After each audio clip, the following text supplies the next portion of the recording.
Good, Loretta, on your fruit. We are live. Hello, everyone. Hello. This is our YouTube cameras, these two right here. So behave yourself. Never goes away. Look at our fancy fruit bowls this morning, huh? Gorgeous. Do we have restroom facilities this way? I know that's a shocker. 6134 is the number. There's a little frame right by the door that has the code in it, so. Danae is going to take your order this morning, unless you already have. Already done. Nico's on our technical side today. In case you listen to the show and always hear about our little Spanish breakfast that we typically serve, usually when there's under 6 people here, we tend to just order so that order from one of our restaurants. We change it up a bit. And we have a lovely smoked salmon pastry for you coming up here today. Shall we commence? Let's do it. Do we have enough people to clap, Becky? We can try. You're the See how it arbiter sounds. of clapping. Oh, yeah, that's good. Okay. That's awesome. Wow. Wow. So if you see me clap, Can you guys please hold clap. it down a bit? Becky says it sounds weird if there's only like one person clapping on the radio, so I have to get her approval. Oh, you're so sweet. Welcome to the Hot Stove Society show. I see Taylor in the house. Woo!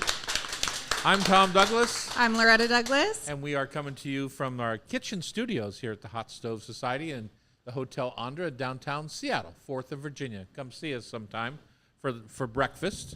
Today we're having Eggs Benedict or granola from the Lola restaurant down below, which is our kind of Greek-spirited restaurant. Mm-hmm. You ever hear me talk about Grandma Lola? A little. Little, yeah. You ever hear me say anything good? No. Just named a restaurant after her, but well, I named it out of her in spite, but we'll have that conversation another day. Time. Okay. We've got a big show for you today. Thank you for joining in. We're going to have a little. Let's fix that, Sean. We're coming to you from the. Let's fix that, Sean. Good morning. You can buy a ticket anytime you want, $30 at hotstovesociety.com. And you can watch us live. Becky drinking water would be a beautiful thing. I'm not on the camera. You have family here today. I do. My aunt and uncle, June and Stu. You look the same age as your aunt and uncle. How is that possible? I don't know if that's a... Are you older or younger than she? We're older. You're older. Oh. We had an old sister. Is that Trina's? Yeah, Trina's uncle too. Oh, well, Yeah. Oh, there you go. I'm in love with Trina. He is. He Just is. so you know. Don't tell my wife, Jackie, that. Loretta, you don't tell her either. This is revealing right now. Upcoming classes here at the Hot Stove Society. Tapas Tour Barcelona with Chef Bridget Charters. I wonder if she's been to CalPep. CalPep is like the tapas bar that everyone gets told to go to, and it doesn't disappoint. It was closed when she went last. Oh, well, she it went wouldn't have last. been closed if I was there. Coconut cream pie the Saturday before Easter with Bridget. That's April 19th, and you can learn to make our classic, beautiful coconut creation and take another pie home. I know, and you get to take one that you made and another for another occasion. Mm-hmm. Guess what our bakery donut is this week? Think St. Patrick's Day. Yeah, it has to be like a Guinness donut or something. Yeah, a mochi donut with Bailey's and chocolate. Bailey's, okay. Yeah, chocolate Bailey's mochi donut. Love it. On today's show, how social media is changing how we look at restaurants and get to them and support them and or not. And we're going to discuss a little bit, you're 35 now. Thank you. Almost 40. But you grew up. Almost 40. I turned 35 like 3 days ago. You grew up in a very different age than I did. So we're going to talk a little bit about how I found out about restaurants when I was your age and now how you find out about restaurants. There's a little bit of a time gap in how I found out and how you found out. So You're very old. we're going to dish on peanut noodles. Yes, I am. If you're 35, I'm really old. We're going to dish on peanut noodles, one of my favorite snacks in Chinatown. Just in time for St. Patrick's Day, we're going to talk shepherd's pie. you have a particular affinity for shepherd's pie? I don't, but we have Because a I'm listener. a corned beef man. I know. I just a listener requested that we talk about it. Okay. Fine. Kevin Coleman is here from the Bellingham Seafood Fest. We're going to talk a little bit about that event, and also he brought some smoked salmon tartlets. I can't wait. I don't know if you know this or not, Kevin, but smoked salmon's my thing. I love it. I wish it wasn't so salty, because it's not a good salt Right. equation for your body. We delve into flank steak. One of my favorites ever. You love flank steak. I love. I've always loved flank steak. I think. We always Yeah. had it. I don't Yeah. have it as much anymore because I'm more into skirt steak or hanger steak now. But it's certainly something you had growing up all the time. And of course, we're going to wrap up our show today with Food for Thought Tasty Trivia, brought to you by Rub with Love Spice Rubs, made right here in Ballard. Nice. Who knew? I did. Yeah. Loretta, what is your taste of the week? My taste of the week is like a little bit of something that was good and a little bit of something that really needs improvement, but that I'm excited to experiment with, which is I pretty much never cook lentils. And I was browsing my favorite app, Deglaze, the other day for when I was meal planning on Sunday, and came across this kind of roasted sweet potato and lentil warm salad with a brown butter vinaigrette and goat cheese. And I thought, you know what? I never cook lentils. Let's see how it goes. And the actual dish came out fine. It was not anything groundbreaking, I would say. I think I overcooked my lentils. They were a little bit, they didn't It's hold hard. their A gray text- lentil? It was a French green lentil. Oh, I love okay, those. so those you can overcook. But a gray lentil starts overcooked. Yeah. Yeah, And it called out what I mean? the They're type. mushy. They're It mushy. called out the type of lentil to get because it did say, a puy lentil. Little French ones. yeah, it did say that otherwise your salad can be mushy. But the dish was good, but I did feel like there was a lot of room for riffing there on this kind of like warm lentil mixed with the crispy roasted sweet potato salad. I threw some other veggies in there because I was just trying to get veggies in and also kind of clean out my fridge. But it was fun. And I cooked more than I needed. So now I've had this kind of container of lentils in my fridge since. And I don't know, I'm Little meal excited to prep. experiment with. Try 'em with a little soft scramble, Okay. some creme fraiche, and some caviar. So you have the puy Okay. lentils and I'll caviar. just get right on Just normal saying. pantry staples Yeah. for me. And if you add a little lime zest like Chef Terry would to his creme fraiche, it brightens everything up. Okay. Okay? Thanks. There you go. What's your taste of the week? My taste of the week is, I get in the mood for corned beef this time of year, and I just don't. I'll cook a corned beef and make hash out of it, but I generally don't cook it as a dinner. When I was growing up, my mom always made a New England boiled dinner for St. Patrick's Day, literally in a big old roasting pan, water to the top, and she would cook the corned beef for a couple hours, drain the water, which is basically you're leaching the salt out of the corned beef. And then she would add all the vegetables and everything would come out onto a plate, a wedge of cabbage, a big chunk of carrot, potato, the corned beef itself. And then we would slather butter on top of all those things. And it was perfectly delicious and lovely. And I've always felt that when you buy brisket, especially brisket, that's a higher grade of meat, like prime or Wagyu or whatever, that it's kind of a waste because essentially when you get to those higher grades, you're getting a better marbling throughout the beef.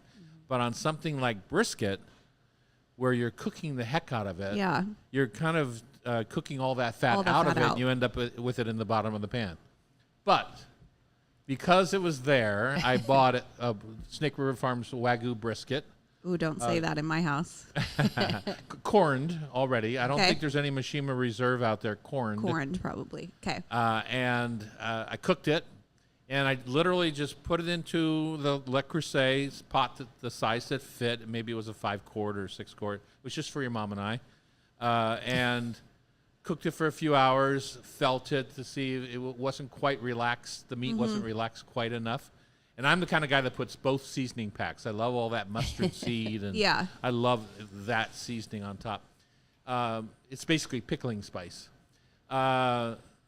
Then when it was an hour away, in my opinion, I put in my wedge of Savoy cabbage, which is so much better than green cabbage, just regular. It is. Yeah. People won't spend the money on it, but it's way better. The ridges, the texture, Yeah, everything. it looks better. It looks like you're eating calf's brain. I mean, Oh, that is much better. that is totally better. Well, you've got the beef in the pot, so I'm just saying. Anyway, I love Savoy cabbage.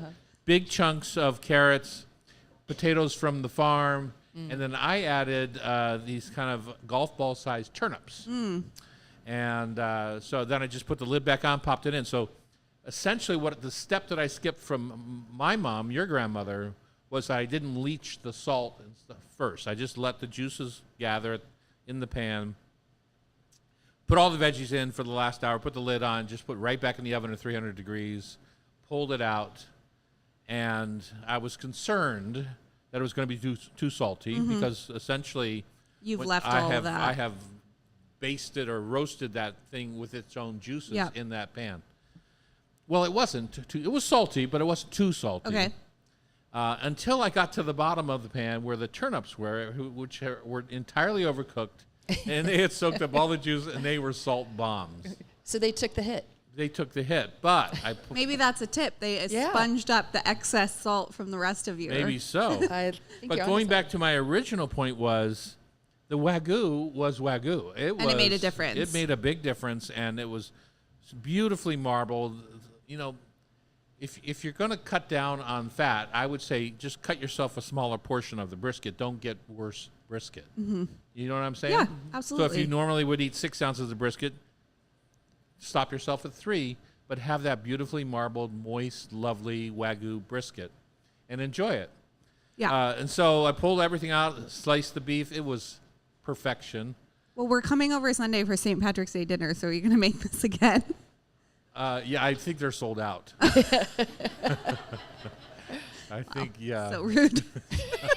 And it was delicious. A little side of mustard, a little side of horseradish.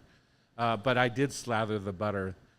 Well, On your Wagyu. on my, I don't put it on the beef as much as I do the cabbage Okay. and the potatoes and the carrots. And God, So good. so good. And I can't wait. the only problem was I had that sel de mer. Yeah. That what's the name of that butter that won our tasting that Yeah. The got the blue and white Insigne? check? Yeah. yeah. Blue and white Insigne check. de Mer. Yeah. Well, that's one of them. Yeah. Anyway, it was salted, very salty butter, and I put that on top. So Gild the lily. yeah, that sounds was beautiful. definitely. So anyway, my suggestion to folks is cook your corned beef. I Just love go corned out, beef. enjoy it, cook it. It's an easy thing. 3 hours in a pot, 300 degrees, done. And the leftovers, you can do so many. I mean, I've already made sandwiches, hash, all of Yeah, that. Yeah. I already made corned beef hash one day. Just saying, it was divine. I can't wait to have it. It's gone. When we come back, how the internet and social media impact restaurants and diners. We're going to have a little back and forth here because we happen to be of different generations. Mine was the beautiful generation. Yours is what? The one that you ruined. There you go. Wow. On Cairo Radio, it's the Hot Is that too Stove political? Society Show, 97.3 FM. That's great. Good one, Loretta. I didn't think that was that funny. And now Loretta knows what corned Taylor, will you beef preserve refers that to. so that when I cut her out of the will that she knows why? Thank You you. have no other children. I'm thinking about getting a dog.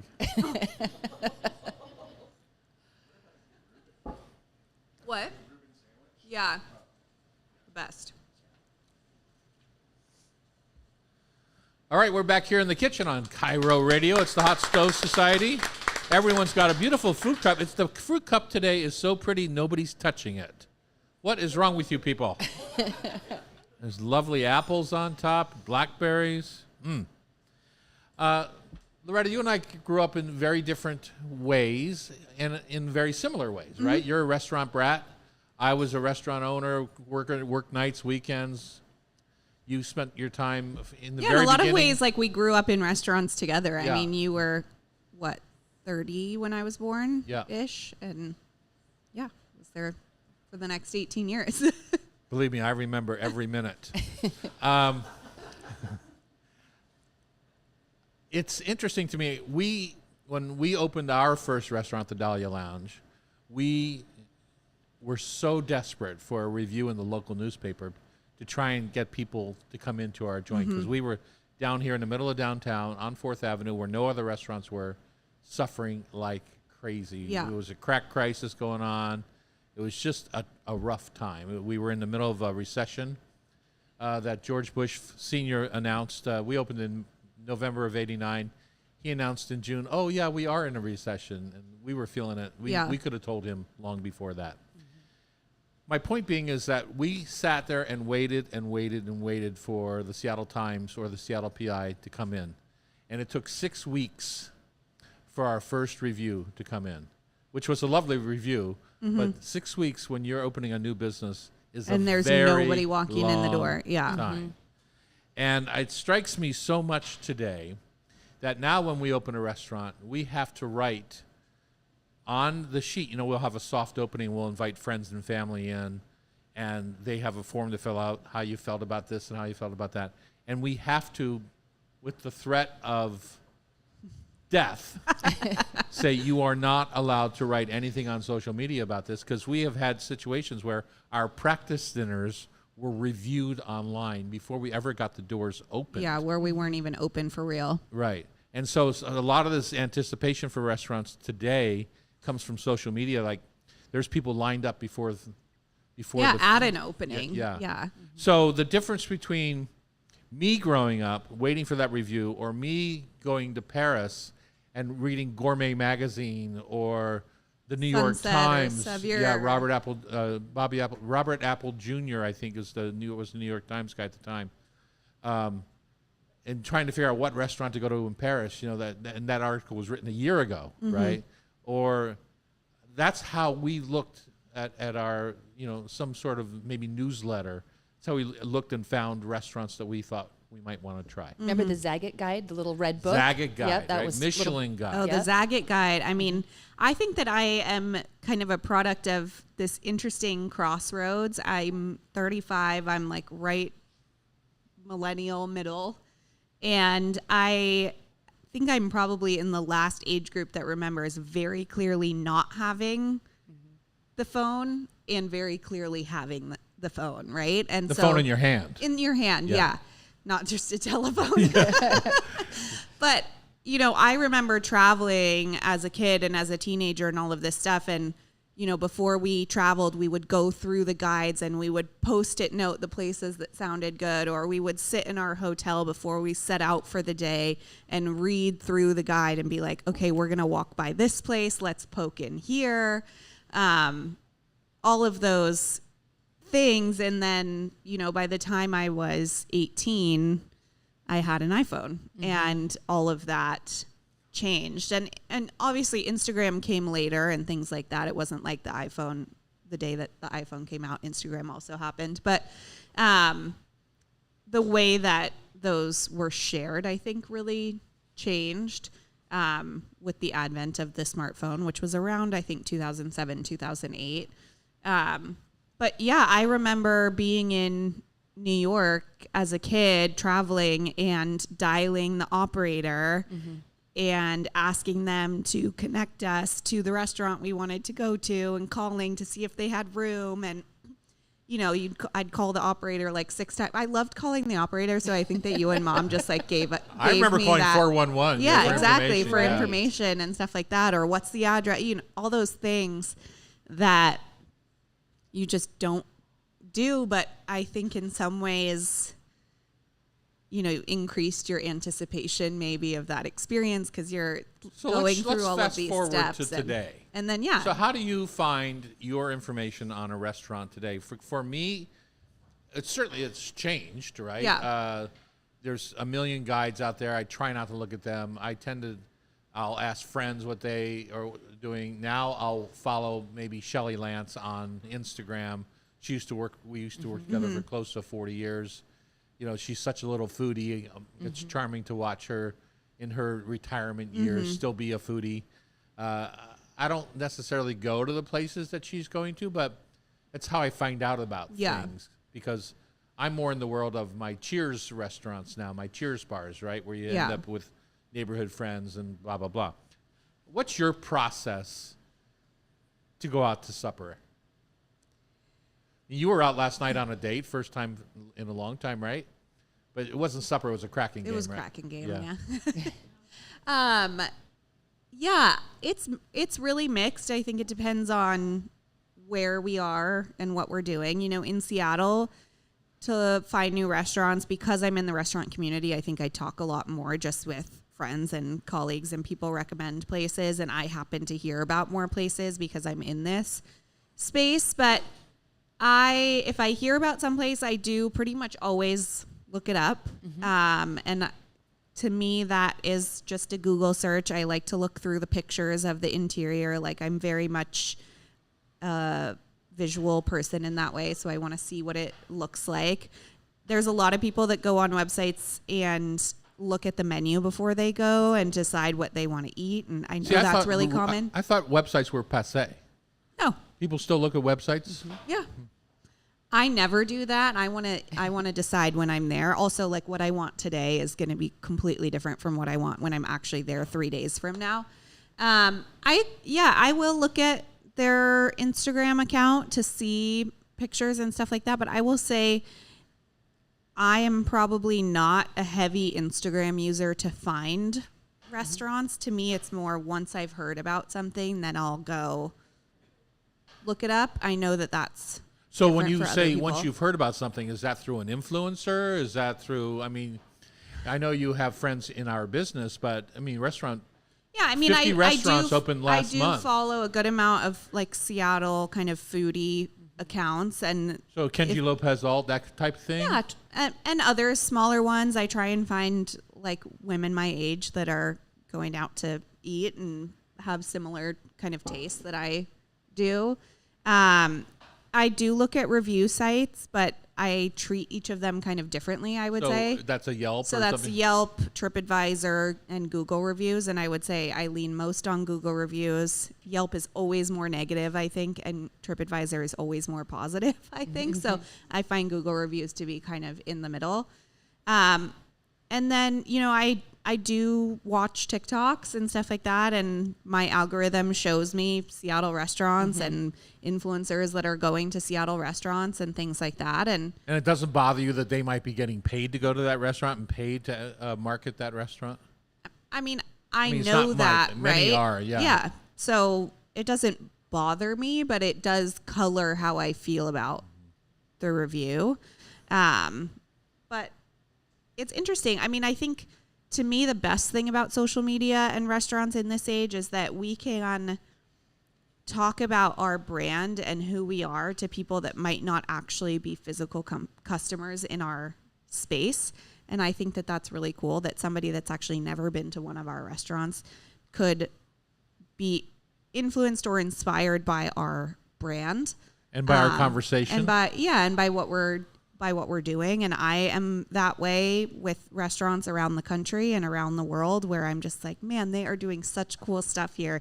And I've never even been in, you know, and I think that's really amazing. I think, you know, to me, the biggest negative is that I do think it can be a negative echo chamber. Like, the negative voices are often much louder than the positive voices. And you have a lot less control over what people are saying and how many people are hearing what people are saying, which can be scary, but also when it goes well, like, it's great. So it's super interesting. I feel like we could talk about this for like 3 seconds. I know this conversation leads right into our next subject, which is peanut noodles.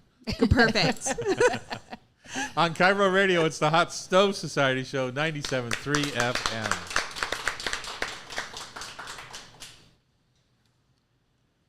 Didn't mean to cut you off, but I had to cut you off. Fine. I guess I did mean to cut her off.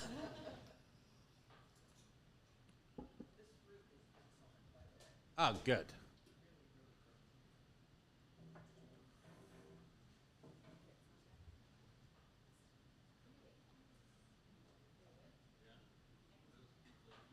You can slap her hand if she reaches in there again.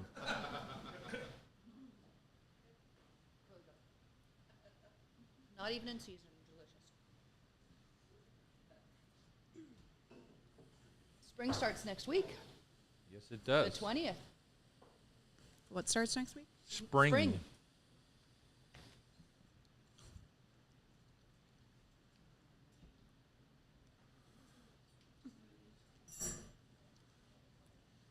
Okay, here we are back in the kitchen on Cairo Radio. It's the Hot Stove Society show. And I have From funny social media philosophy into peanut noodles. your love for peanut noodles. Yeah. It's perfect. You know, I have a funny thing about peanut noodles. I'm kind of, if you want to think back to my first days as being a chef, I'm kind of a Caucasian Asian. Yes. And so at the time when I first started being a chef, I was so influenced by Chinatown and eventually Little Saigon and all the different Asian influences, not so much Indian, but as I said, that it wasn't a big deal. It was just, I felt like I explored those areas and brought them to my menu. And then I'll say Caucasian, I had plenty of Asian customers too, but the Caucasians who might not have been exposed to that because they didn't go to Chinatown or not, would have them on my menu, whether it was kasu cod or these particular peanut noodles I'm going to talk about now. Got a taste for them, even though it was very much a traditional Chinese dish. Did it take time for people to give it a try? These noodles, not so much. The kasu cod Right. took forever, which is what people call miso cod. So and good. Everyone loves it now, and it's just like eating butter. So tasty. Anyway, I'll read what I wrote. One of the reasons it took me so long to write my first cookbook was that I just didn't know that I had enough for people to hear. Okay. You know, a solid enough Stories. foundation for people to hear. And then for years, when something becomes a bestseller, you feel more confident in talking about it, writing a recipe for it. At least I did. So I wrote at the opening of this particular recipe, which is for spicy peanut noodles. For 10 years at Cafe Sport and now 5 at Etta's, which is no longer, this dish has followed us like a lost puppy. And by that I mean people just constantly ask about, are you ever going to bring it back? Are you ever going to, whatever. Once again, like many of our dishes, this one's based on a classic of another culture. We still make buckets of the peanut noodle dressing, and we garnish it with brightly pickled red cabbage, and we use noodles right here from our Chinatown Chuchong Noodle Factory, so the lo mein, the dried lo mein. It is funny. When I go to Chinatown now, there's very few places that actually serve this dish. My favorite is at the Szechuan Noodle Bowl, where you can get a big bowl of hot dumplings with hot sauce or not, but you can also get a good green cold, onion pancake and cold peanut noodles. I think that's the difference in culture, is the cold and the hot, right? So I wrote a recipe for this, and it's got so much stuff in it. I forgot how many different ingredients were in this. So peanut butter, water, soy sauce, tahini, peanut oil, sesame oil, rice wine vinegar, dry sherry, honey, chopped garlic, grated ginger, red pepper flakes, and salt.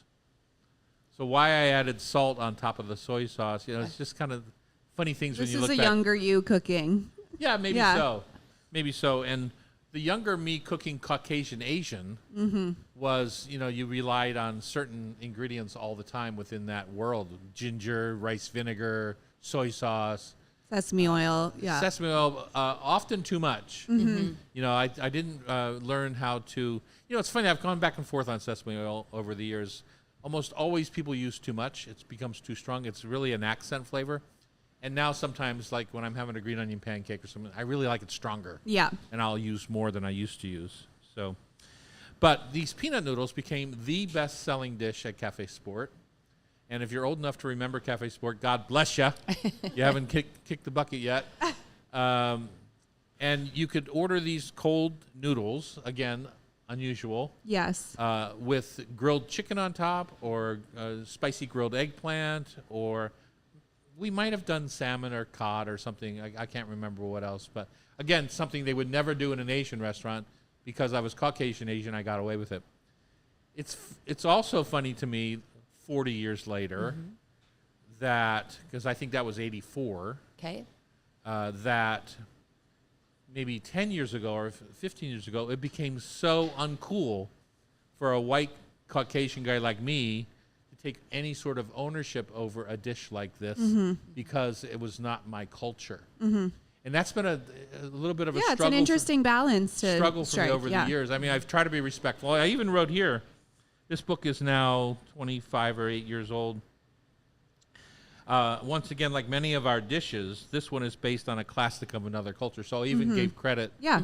I didn't remember doing that, but I did understand that respect. Well, you've always known your influence, right? I mean, I think about the Dahlia all the time. Like that menu was half Asian. so, yeah, it was. But at the time, also, what was defining Pacific Northwest cuisine was a lot of Asian flavor because that was the dominant cultural influence that we had here. Unlike the East Coast, which was East Coast, European. exactly. Yeah. And so that also was kind of the differentiating factor, I think, in traditional or nouveau Pacific Northwest cuisine was that flavor. I mean, I remember also like when we had chefs or cooks from different places, they would get items on the menu. You know, we had those Indian curry samosas on the Dahlia menu forever because we had Diki, who was Tibetan and made incredible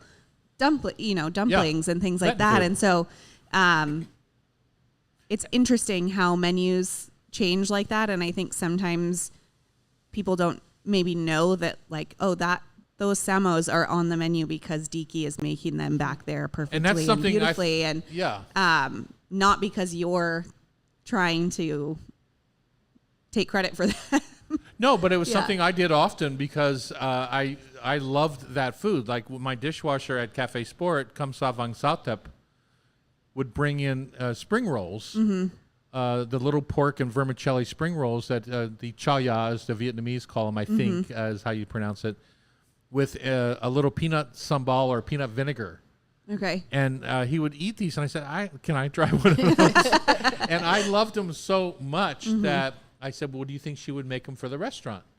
And so we put them on the menu under her name, or Kamsa's name, I don't remember. And we sold them for a couple of years until she didn't want to make them anymore. Yeah. But I love those spring rolls. Yeah. And I never had that flavor again until I was at Saigon Over the Counter in the Pike Place Market, where I sat at the counter. I miss Saigon Over I the know, Counter. It's one of my favorites.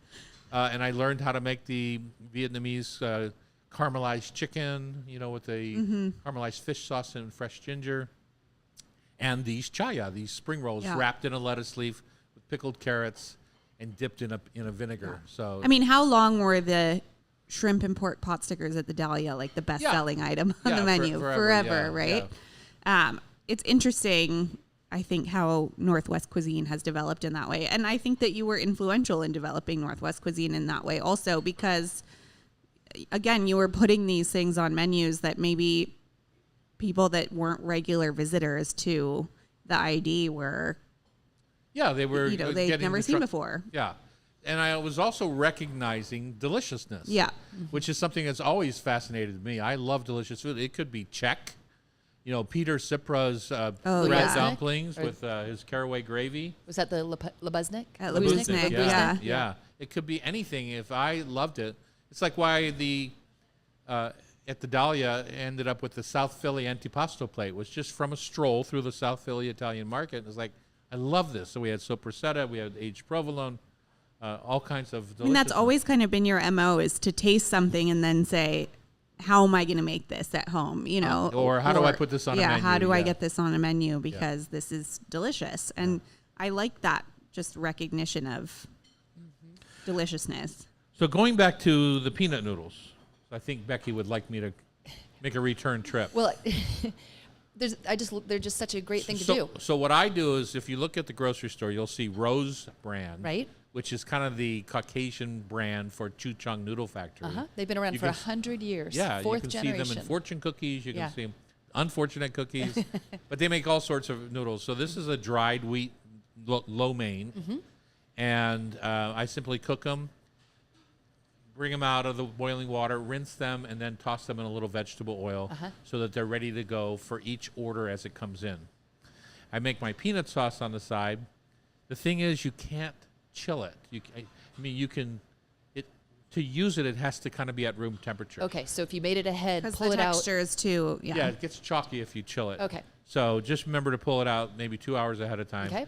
So then you toss your noodles in this dressing. I told you all the ingredients. You have to buy the book if you want the actual recipe. And then you simply put the grilled whatever on top that's all sliced and ready to go. Garnish with pickled red cabbage or pickled red onion. And sliced green onion, little yeah. shake of sesame seeds. why not? You did in your other book, Tom's Big Dinners, you had shiitake mushrooms with Like a little satay of shiitake mushrooms. with mung bean sprouts, chopped roasted peanuts, and cilantro. Yeah. So it's so flexible. It's a dish that I haven't made in quite a long time because I made it so much. It's why It's I not don't make exciting to you coconut cream anymore. pie at home. Right. Right? I've made it so much over the years, and I've had it so much in our restaurants over the years that I don't feel the need to make it. Although when I go to our restaurants, I often order a piece to make sure it's at the quality Yes. level that I want. You got it to to make be. sure. Yeah. Yeah. But Pam made them. Pam Hinckley, our friend, made them and brought them to a dinner recently. Did she? That's Yeah. a great thing. And, and would you dress it at the house you're going to or Yes. ahead Yeah. of Right time? before service.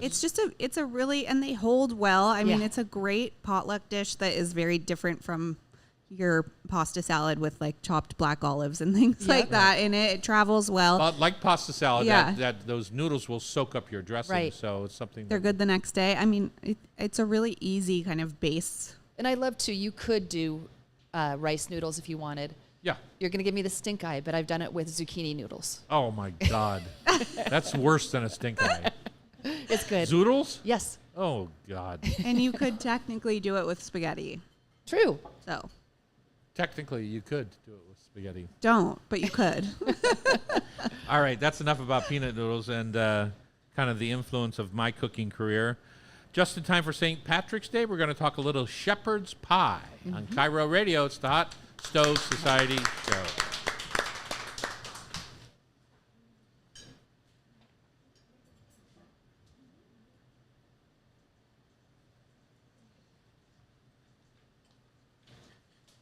How's your eggs, Benny? You know, we make these English muffins. Yes.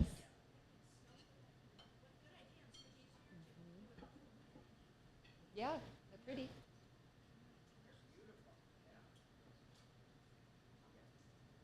And I have some of these Dahlia Bakery muffins in my freezer. You can buy them across the street.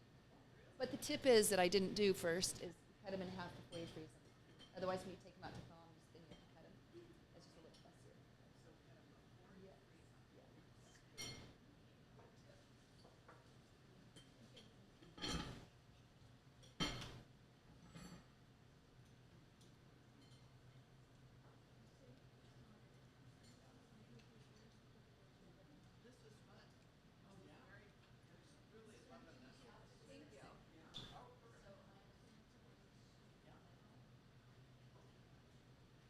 For me, the half. Just the right size.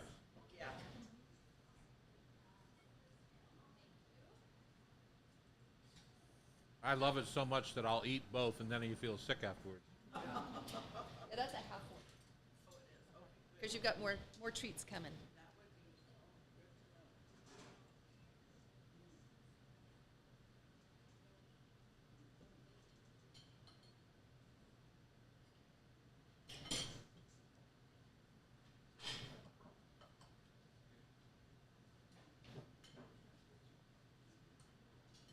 Oh.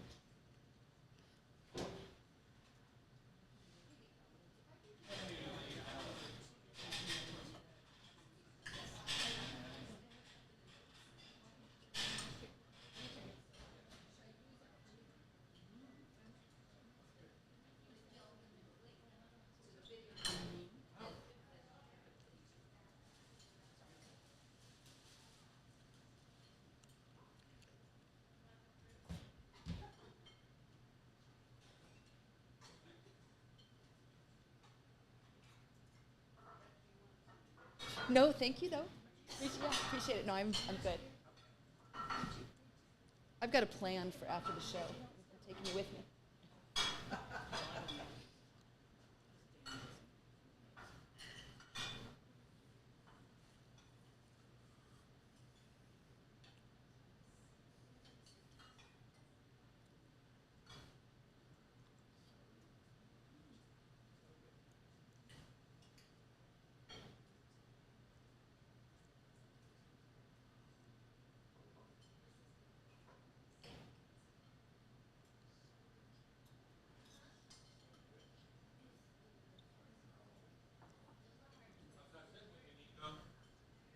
Pretty tasty, huh?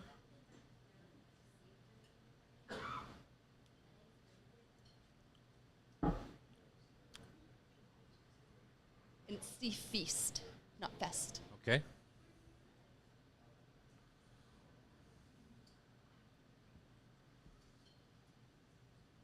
Turns out Loretta was right behind me, and now I've been stuck on Denny for 10 minutes.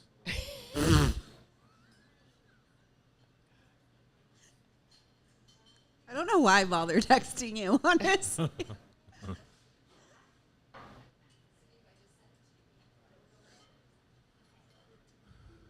I know, I was like, you would just not. Just rocking out. You should have followed me. I lost you at a light. You learned something though. Yeah. I'm driving my minivan today, though. Are you? Gert, is Blessings. that Gert? Gertie. Gertie. Gertie. I have my Gert mug. The Gertie. Galloping Gertie was the old Tacoma Narrows Bridge, Yeah. right? Oh yeah, I remember that. All right, we're back just in time for St. Patrick's Day. We're going to talk a little shepherd's pie. Yes. First, I want to mention Girl Scouts are all over the place selling cookies right now, so don't just blow them off if you can, Okay. right? Just buy a box, and here's what I do. And I'm not being like, you guys should be like me. I'm just saying, I don't want to eat Girl Scout cookies. I'm big enough. And when I start a box, I finish a box. yeah. So, and if you don't do that, then you're not, just go away. Because if you can somehow reclose that box and wait for another day, No. you're a better person than I am. Anyway, when they get you at the grocery store or wherever they happen to have a stand, just give them money. Give them don't $20 and say, I love that. I'd like to buy these for the food bank. That's Okay. brilliant. Or I gave like her the a- next person. Yeah, whatever. Yeah. They about had a heart attack. I gave them a $100 bill and said, I'll give you this $100 bill if you promise to take these cookies to the Ballard Food Bank. That's wonderful. And they just looked at me like I was out of my mind. Do you think they did it? The mom said she would do it. Okay. Yeah. I have no idea. That's a good ripple effect, though. Yeah, exactly. Yeah. Because I don't want to eat them. I mean, I like Samoas like as much I as the know. next guy, But but You can't be they- trusted. No, 100% can't be trusted. And not unless we have Brittany Bartolabin here on the show, then she'll make something out She'll of them. make some really cool dessert. Yeah. But anyway, so go out and support Girl Okay, Scouts. Okay. done. Becky, tell us what shepherd's pie is. Shepherd's pie is a comfort food. It's originated in England. It's just a casserole, and it's got all the elements of what you need in a meal. It's got the vegetables, minced meat, either beef or lamb. It's also called cottage pie. I think technically traditional shepherd's pie is made with ground lamb, and cottage pie is with beef. And then it's got all kinds of vegetables. And then the odd thing to me is the mashed potatoes with cheese and butter and onions as the topping. So instead of And why a is chicken it- pot pie crust, you're getting mashed potato Yeah. top. Crust, Okay. yeah. Why is that odd to you? Because I've never made it. Have you had it? It's just, I don't know if I've ever even had it, Okay. to be honest. I didn't grow up with that.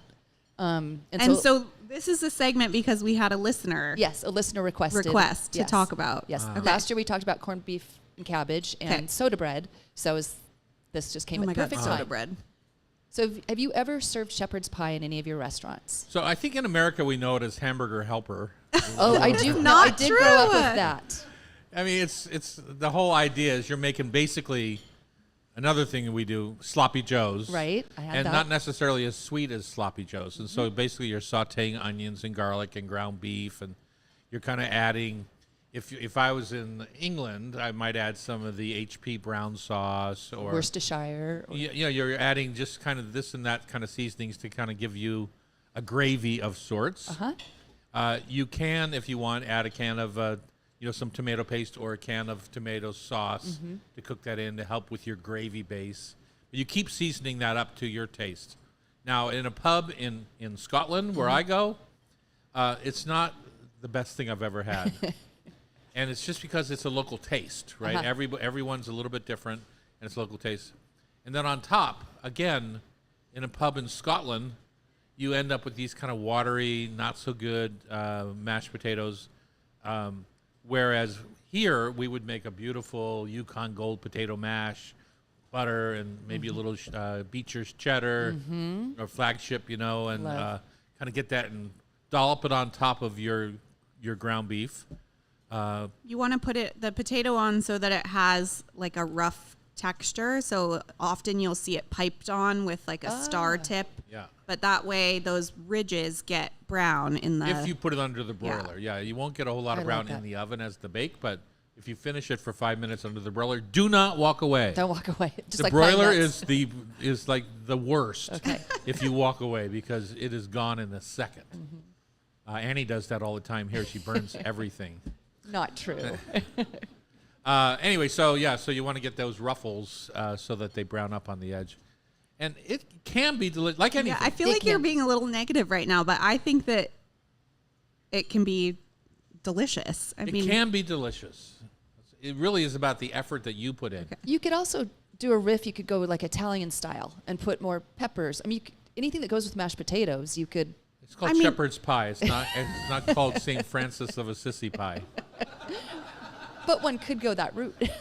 But it's like chicken pot pie, right? Yeah. You've had mediocre chicken pot pies yeah. in your life. You've had Marie Callender's frozen chicken pot pies, plenty. And then you've had delicious, beautiful, flaky crust full of fresh vegetable, chicken pot pies. Homemade gravy with homemade stock. Right. And a good one, I think, is I love a one dish meal, right? That's my goal pretty much always in my house. It's like, can I make a one dish meal out of this? So, like chicken pot pie, I think it's totally Would your lovely family and- eat shepherd's pie? Yeah. Yeah. I'll say this about chicken pot pie, a homemade one. It's hard. It's time consuming. It takes forever. And it's certainly not the value meal that maybe your mind is saying, oh, I'll just have a pot pie. Like, Well, if you're not 99 dumping like a can of cream of chicken soup in there and canned green beans, like the banquet 99 centers is just not what we're talking about here. Swanson's. Don't get me wrong, I love a Swanson's chicken pot pie, but Your that's what you mother grew was up with? obsessed with No. those. that's what I grew up with. Yeah. Oh, I was Every kidding. time my dad would go out of town, Oh. my mom and I she would let me come sleep in her bed. Uh-huh. And we would lay in bed and watch a movie, and we'd have Swanson's chicken pot pie and a baked potato. Oh, that's cute. It was that's my childhood right there. And don't forget what you have for dessert after that. The coconut, you're thinking of the apple turnovers? Yeah. Yeah. Oh, those Hostess ones? The No. Sara Lee or No, one it of those was frozen turnover things. Pillsbury Yeah. maybe, or Yeah. the turnovers. But she also did love that frozen white coconut cake that you get and pull it out and let it thaw. Yeah, it was a Yeah. good time. When Yeah. Dad was on book tour, it was a good time. Yeah, see? All the good times were had when I was gone. What does that say? Well, they got home cooked meals every other day, so Right. Mm-hmm. there's that. Anyway, so shepherd's pie, cottage pie, it's only as good as you make it. Yeah. I mean, if you're really just trying to make a cheap supper, just buy a frozen one. But if you're trying to make something delicious, you have to start from scratch. Yeah.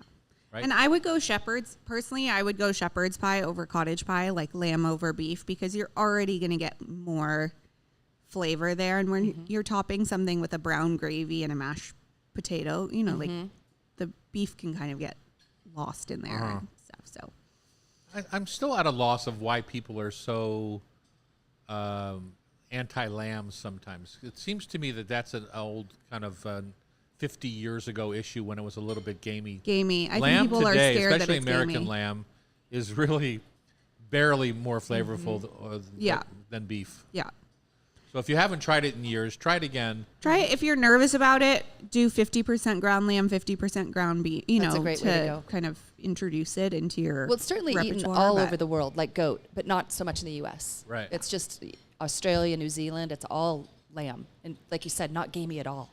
Delicious. And if you want to Maybe make we it, weren't like a traditional shepherding region, right? So it didn't get developed into our palate in the same That's a way, good like point. Yeah. in Europe and in Australia and stuff. But so it's not like stovetop or a hamburger helper, you're saying. it's not like hamburger helper. I did make homemade hamburger helper the other night. It was really good.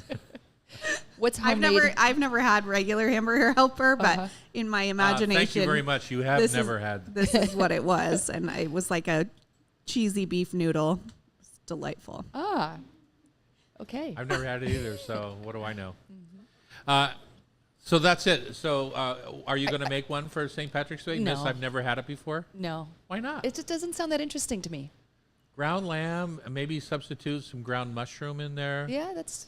Saute I'll them down, report back next intensify week. the flavor. Okay, I might give it a go. If you make one, make two and bring one. Okay. Yeah. Okay. Yeah, don't be like, we ate it all. Because that's what you usually do. You tell us about these great things that you've I made. know. I sometimes share. Do you? When was the last time? She shared weird snacks she brought back from Tokyo. Yeah. Oh, great. Annie loved Kevin them. Coleman is here. He's the executive director of Bellingham Sea Feast. And we're going to have a little treat that he brought, a little smoked salmon tartlet of sorts. With some oyster stout. Oyster stout. Yum. Now, there aren't many things that sound worse to me than oyster stout, but I'm guessing I'm going to like it. Okay, we'll find out. All right, on Cairo Radio, it's the Hot Stove Society Show, 97.3 FM. All right, Kevin. When you mentioned lamb or some mushrooms, what type of mushrooms would you recommend? I love shiitake, but you could just do regular cremini and just Sure. cook them down is the thing I like to do, is get rid of some of that water levels or and anything? intensify the mushroom flavor. Okay, got it. And then Oh yeah, just tuck into yeah. Perfect. Yeah, thank you. Yeah, I'm actually making a shepherd's pie tomorrow. Are you? Because tomorrow's Pie Day, Okay. and so my Perfect. friend's having a pie party. So I'm bringing these. That's what you're savory- bringing, yeah, the savory option. And it Perfect. boosts everything. savory option tomorrow for shepherd's pie. Tomorrow's a pie party with my friends, so I'm actually making shepherd's pie. Pie day parties, Really? making shepherd's pie. Okay, what are you going to put in it? I actually start with the beef base, and then I add try to add just fresh carrots and peas and stuff like that as a layer. Then I dollop a nice garlic potato with some either cheddar or something in it, and then I dollop it on and then bake it and then broil it for 2 or 3 Okay. minutes. Yeah, and you can never go wrong with garlic. Yeah. I think it's Becky Sellingut is allergic to garlic. oh really? Amazing chef and allergic to garlic. What a shame! Isn't that? It's terrible. Oh All my god. alliums or just garlic? I think just garlic. Okay. So going out and dining can be a challenge. Yeah. I'm going to wait just a second for Danae to get these things out and about so we can talk about them. Danae, we have one that we can taste up front here so we can start this segment? The pastry.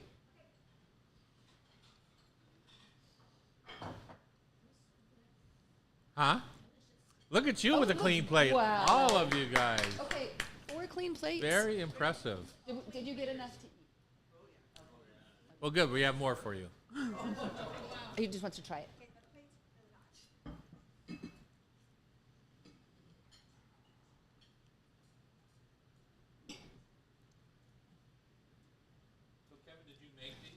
No, we team up with a number of different organizations and businesses in Bellingham to create specialty seafood dishes and seafood things. With For the fest or for in general? in general, when we started our KISS program, our Keep It Simple Seafood program, we wanted to start teaching people how to make seafood dishes with our local seafood vendors and get that stigma out of people's minds. And so this happened to be developed from Jennifer It's the Sweet Things just for Sea Feast, and she keeps it year-round at her place. Excellent. But it's used with Lummy Seafood. You guys have met Terry. We'll talk about it on the show, but Yeah, yeah. yeah, but, And also, you want to be really close. Really, really close? Yes. Or you You got can it. pull it towards you, maybe. Pull it towards me. Yeah. I have a face for radio, so it's good. That's what he says. Yes, there are. Just in the pastry. Thank you.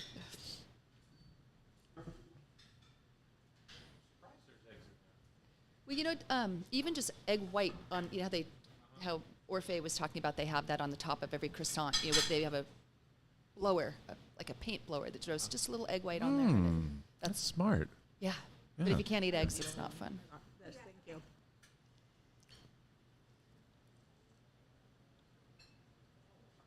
Which is right up my alley. Delicious. When you come to Bellingham, you need to go to Red Light and have their sweet potato noodles or their cold potato noodles. Really, really good.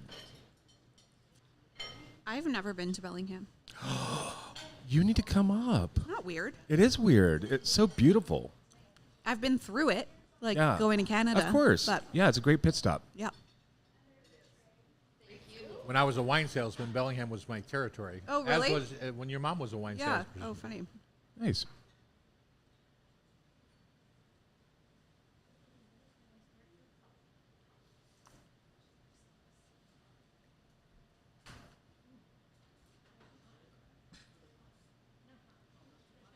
Yum. Was it good, huh?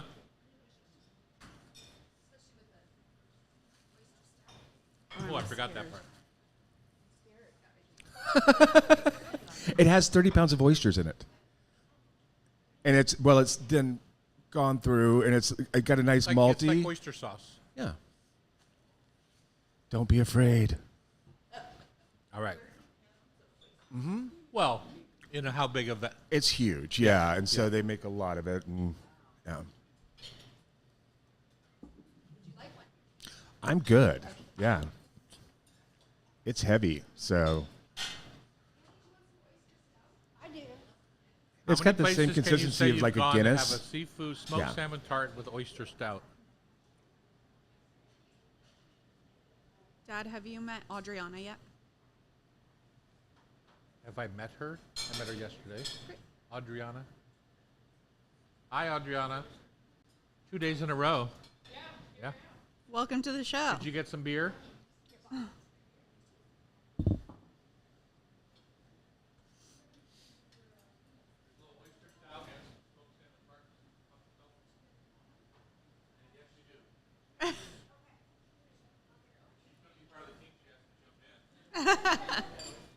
Unless she doesn't drink. What? Unless she doesn't drink. Do you not drink? Yeah. Okay, I don't want to force you into something that you don't.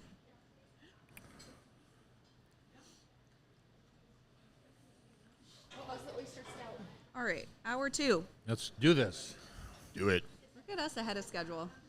That's always nice, isn't it? Welcome back for hour number 2 of the Hot Stove Society show on Cairo. Big second hour, we're going to talk to Kevin Coleman from the Bellingham Sea Feast. Hot Stove Tasting Panel takes on wild, cold-smoked Alaskan sockeye. We'll delve into flank steak, and we're going to play Food for Thought Tasty Trivia, brought to you by Rub with Love Spice Rubs, to wrap up our show today. Why not? Why not? Why not? I can't do worse than I did last week. So. Oh, you're going to do great. Kevin, I can feel welcome. Thank you. Thank you so much for having me. You made it all the way down the I-5 corridor I did. this morning. I did. Actually, last night we stayed downtown and got up and was very refreshed this morning and just got in here, and it's really nice. Okay, I got to say, I led into this segment with the idea of oyster stout not being kind of my favorite breakfast drink, to be kind. And, but I also said that a smoked salmon tartlet sounds delicious to me. That's right up my alley. So here's what I'll say. That tart is unbelievable. Nice. I would eat that every Right? morning. I know. And what bakery is that from? From It's the Sweet Things, Jennifer Worthley. She created that just for Sea Feast. Uh-huh. And we're putting the link to the video Nice. on our YouTube notes, so you Great. can watch them. 20-minute video to watch see On her how make she it. makes it, yeah. So we actually have a program called KISS, Keep It Simple Seafood, and we bring people together and teach people how to make seafood dishes. But she's been so fantastic and has been a great community partner with us. Oh my God! know, If my I were dad- her, I'd get it off of the YouTube right now and just make people come and buy it at the shop. Absolutely, Yeah, absolutely, it's the bomb. yeah. I love it. KISS And- is my dad's favorite motto. Do you know? And it's mine as well. Keep it simple, stupid. but not Stupid. seafood. Yes. But this is keep it simple seafood. I- Right, understand. right. Which is all along the same lines, but yeah. And so then the other thing I have to backtrack on is the oyster stout. Yes. Because while it doesn't sound appealing to me, it's perfectly delicious. Who Thank makes you. this? That's by Menace Brewing. Menace Brewing up in Bellingham. The Flood Brothers, they're fantastic. We work with them as well as Drayton Harbor Oysters to get the oysters from them. They're up in Blaine, and they do a fantastic job, the Seymours, and they just got a fantastic product up there, as well as Doug's Burgers, which is right next door to Menace Brewing, and they make fantastic, affordable, delicious burgers. Huh. And so when somebody brews an oyster stout, they do have the big tank like they would normally have. Yep. They fill it with water and they boil Yep. the wort and all that sort of thing. Then do they add the oysters? They add 30 pounds of oysters Uh-huh. And into then- that. then it strain gets, them out. Yeah, absolutely. Yeah, we asked them if that would be good for them to eat it. They're like, eh. No. eh. No, it's perfectly clear. So they're just straining it out and getting some of the oyster liquor Absolutely. into Yeah. the beer, and it's delicious. So Yay. Well, come up what and have an it. interesting breakfast. I know it's a little strange and odd, it's but it goes it's well with the wonderful. Benny that you serve. Tell so. us about Seafood Feast. Sea Feast. Sea Feast started in 2016. I'm the executive director, and this is our 9th year. So we do monthly events. We do monthly cooking demos at our Dockside Market. For those of you who aren't aware of Bellingham, please come up and see us. We have a great little town. We have a seafood market the first and third week of Saturday. Literally, like on the street, tents. Actually, market it's type thing? inside. It's by the Fisherman's Pavilion and the Fisherman's Wharf on Gate 5 on South Harbor Loop in Bellingham. Okay. And so from 10 to 2, there's a fish market that happens, and there's about 7 to 8 vendors as well as craftsmen, and they sell their products. And then you get to learn directly from the fishermen how they catch it, why they catch it, what they do. So it's a great learning experience, but it's also a great opportunity for us to go in and teach people how to make dishes that otherwise they'd be scared how to do. What a fun day trip. I know. I'm going to have to do it. I was just saying, I don't think I've ever been to Bellingham. I love Which is- Bellingham. I'm an yeah. East Coaster, and Bellingham's my home. Okay. Yeah, 100%. Yeah. And so the feast part, you say you do an event every month, so there's not one big festival. There is. Okay. September 27th and 28th, we are going to be having our 9th annual festival. Last year, we had 15,000 people over the 2-day period of Wow. time. We had over 12, 14 food vendors, 97 vendors, artisans, craftsmen, full performances, main stage, an all-ages beer garden, which was awesome. And it's right on the water, right on Zewanich Park and the Fisherman's Pavilion in the Port of Bellingham. Yeah, it's fantastic. It's absolutely fantastic. So we've already got, like, I think 72 vendors are signed up for this year. Really? Yeah. It's become a thing. And then us doing the monthly events, whether it's trivia, whether it's me doing a paint and sip dating thing with one of our community net project events that we're doing, or if it's just kind of getting together for a beach cleanup. We're always getting people involved. We're getting people involved to our community, but we're also getting people very aware of our waterfront, why it means so much, and to understand our fishing community and why it's so important to support our local fishermen. Tell And me what- more about the community net. The Community Net Project. Yeah. That's something we started in January. We work with LFS. They have donated all the corks for us, and we're working with the Whatcom County Library System as well as a number of other organizations to paint recycled corks, to tell people their story of maritime. And so we're creating a community net over the next 2 years to bring people together, teach people how to weave nets, how to repair nets, talk about sustainability, conservation, but also getting kids involved, parents, and families. So I'm a little confused. Yeah. So Go. the corks become the kind of the net. They become part of the net. And then what we're going to do is we're going to digitally catalog all the artwork in there, okay. and then It's people like can see that. the big quilt, right? Yeah, The exactly. AIDS quilt, same idea. Exactly. But Yeah. this is done around community and understanding our maritime culture and why we belong. Yeah. So interesting. It's really cool. Nets are such a sore spot in the ocean that it's interesting to Yeah. think about where they come from, how they get to where they go, and how to responsibly remove them. Well, exactly. And there's a lot of over commercial fishing, but there's also sustainable commercial fishing. And so we work with like Lummi and the Children of the Setting Sun Production to bring awareness of sustainable practices that have been around for time immemorial with reef netting and getting that understanding so we can start bridging those cultures together. Well, and net making is such like a skill, Yeah, yeah. to make nets by hand and things like that. Exactly. It's really cool. Yeah. Does anyone do anything but nylon nets anymore? Just out of I curiosity. think it's just nylon nets. Yeah. That's all I see these days. Yeah, But who knows? I mean, Can you imagine what it was like when it was cotton I cords? know. And no. that would have been so dang heavy. Oh my And gosh. they didn't have the hydraulics and all that sort of thing. So They're still heavy. They're just not as heavy. yeah, Yeah.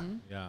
Well, how often do you do those KISS videos? Because I've seen a couple. They're great. So we started them in December of 2022 when I noticed that people just didn't understand seafood. There's a stigma. So we started in December 2022, and we've done an average about 10 videos a year.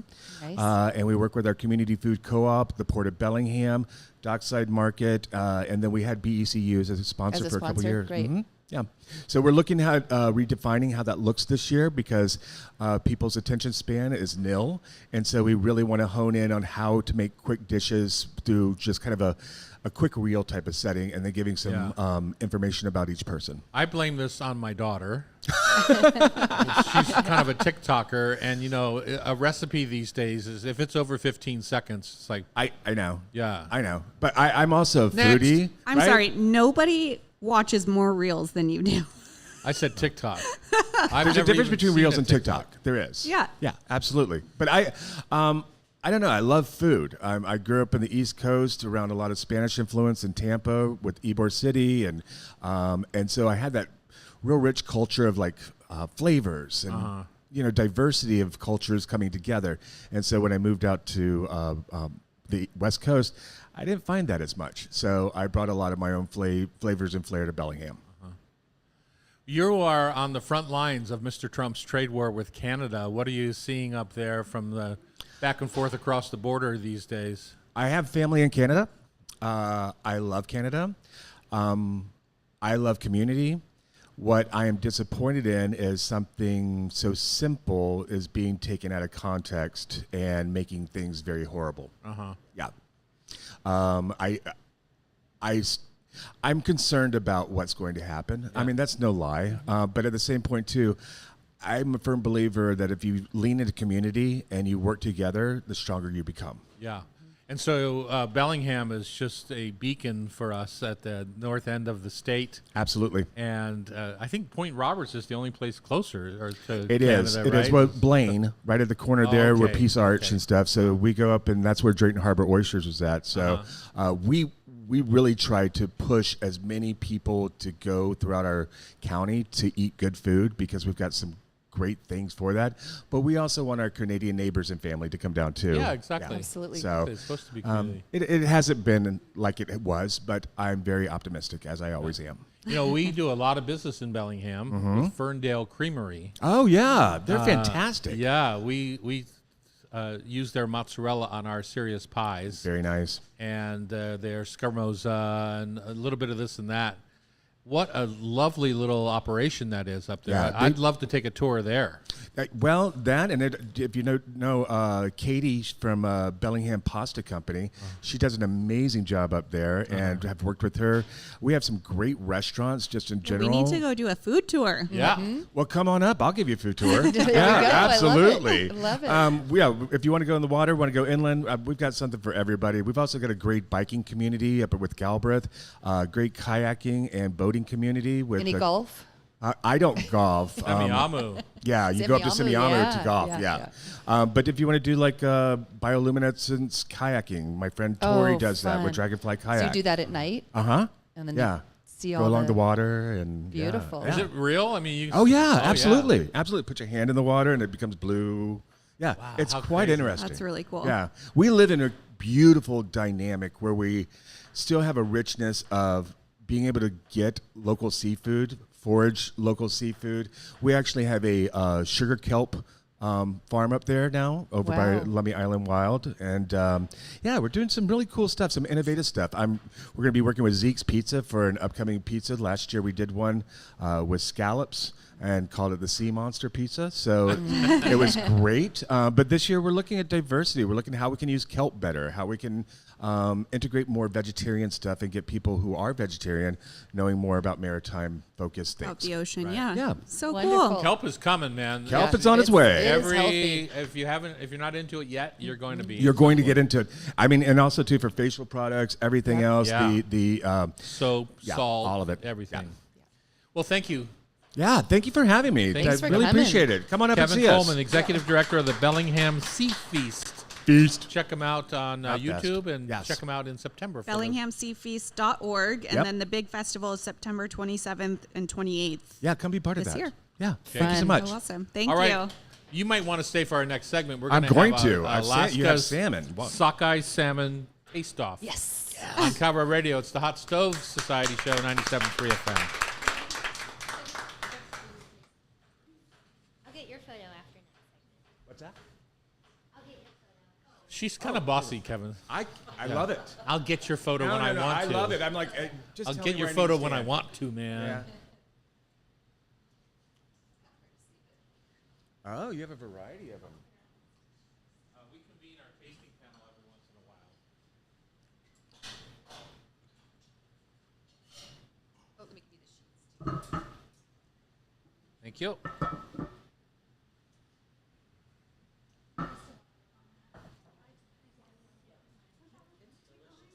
Yeah, I brought plenty of the pastries too, so share them with Okay. others. Yeah. Don't eat them all.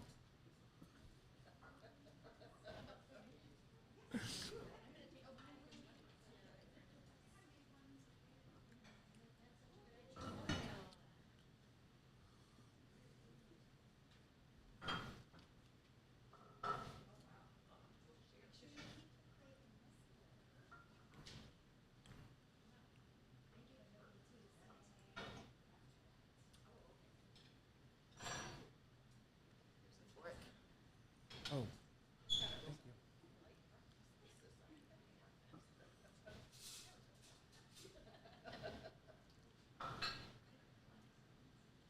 So I'm a huge bagel and lox fan, and this is right up my alley.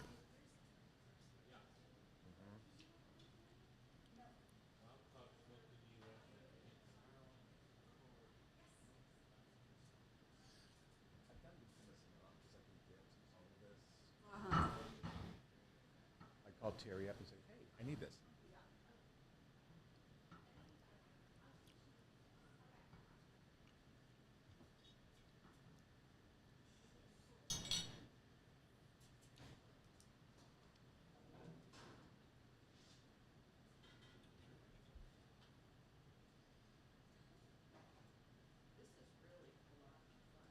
Oh, good. Oh, good. Awesome.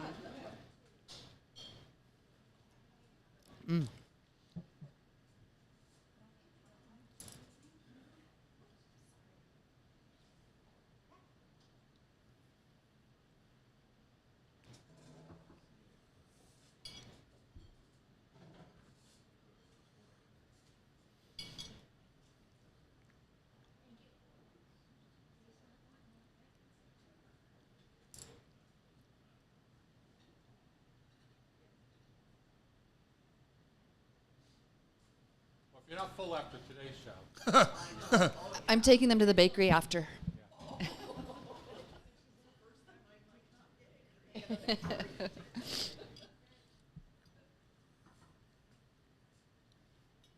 The oyster stout actually comes off a little better with the plain salmon because you can taste more of the stout than with Nice. that. Feel free to. Did you taste them all? Oh. Yeah, we want to taste them now so you don't have to chew on the. You're welcome to start whenever you like. And it's just, it goes from left to right, 1 to 5. You're getting through your water with all the salty stuff, huh? Thank you.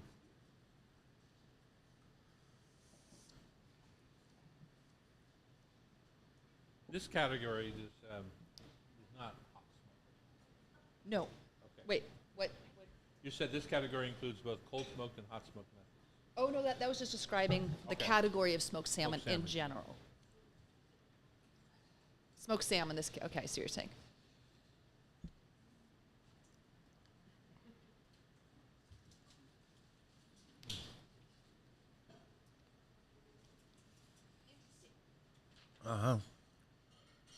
And Kevin, one of our buddies on YouTube, Jim Maurer, says, talking about Bellingham, homeschool barbecue is a must stop. Is that true? 100%. What makes it special? Okay, so I used to be 300 pounds because I love barbecue. Okay. Okay. Honest to God, it's got between a Texas and a North Carolina Okay. barbecue, but the guys who do it, they just spend like days on days on days cooking their meat, and it is just, I don't know, they make it with love, and you can tell, and that's the difference. Cool. And they always sell out. They're like only around on the weekends, and then they always sell out stuff. It used to be Home Skillet when it was a breakfast bar. Really creepy bathroom, nothing but clowns. Really creepy. So I never went to the bathroom in there. You must have gone once. I went once. It was Never went traumatizing. back. Never went back to the bathroom. But they do a great job. So, yes, Home Skillet's fantastic. Okay. That's a restaurant up there? That's what Jim Maurer just wrote in on Yeah, you on can't YouTube. miss it. It has a big chicken, big plaid quilted chicken in the front Homeschool yard. barbecue. We're a little odd up there. Yeah. Yeah, University town. fully. Yeah. When I used to go up there on my route, always had to go up to Chuckanut Drive because I went to the I love local that. restaurants that were out there to sell them wine. So, Yep. The oyster bar. yeah. Yep.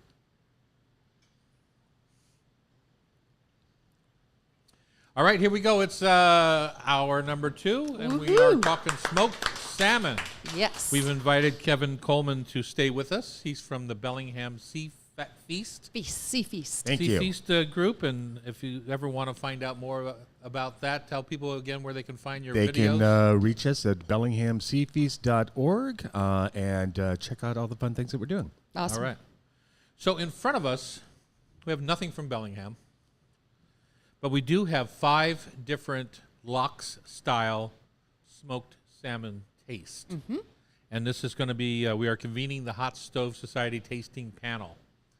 And I'm at a bit of a loss for this, Okay. just because they're all so similar. Uh-huh. And so maybe I'll start with you guys. Maybe Becky, if you want to get us started, or maybe Kevin could. Have you tried them all yet? I have Kevin? tried them all, yes. Do you have a preference in style? So tell us what we're eating Sure. first. So there's so many smoked salmons out there, Yeah. and there's most of them are farmed, and so Right. I wanted to go wild Alaskan sockeye. Sockeye. And cold smoked, it's the softer one versus the hard smoked that it's Right. or hot smoked that's more drier that you had in that beautiful pastry earlier. So they are all very similar. The prices are all very similar too when you look at it per serving. We started with duck trap. We got that at you can get that at Whole Foods. Gerard and Dominique, which is now owned by Sea Bear, or in collaboration with Sea Bear. Private Selection, which is a QFC, Fred Meyer, Safeway, all Yeah. those other ones. And then we've got the Private Selection. Oh, I just said that. Trader Joe's, and then Whole Foods. And did you have a clear favorite?